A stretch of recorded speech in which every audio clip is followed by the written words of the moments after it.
Everyone, this printer is Canon Pixma TS3751. I want to show you how to align print head.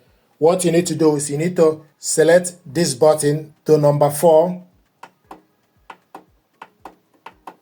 Number 4. Then you need to select black or color button once. The printer will print alignment page.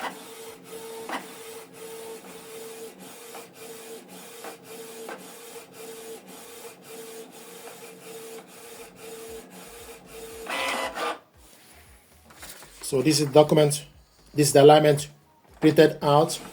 Then the next thing to do, you need to take this alignment face down, make sure the alignment,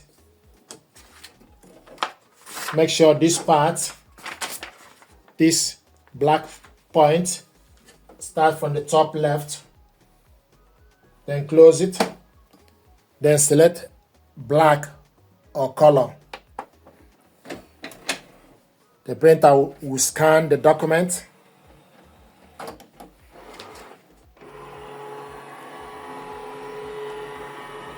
So it's done. Then you need to remove this. So this is how to complete alignment. When you're scanning the alignment, you keep an eye on the light here. It will be highlighting. After the alignment scan finish, the light will be steady green light. So this is how to complete alignment. Select the setup button to number 4, press black or color to print out the alignment paper, turn it upside down on the glass scanner, close the cover, then press black or color to complete alignment. Thank you very much indeed. I hope this helped you. Thank you.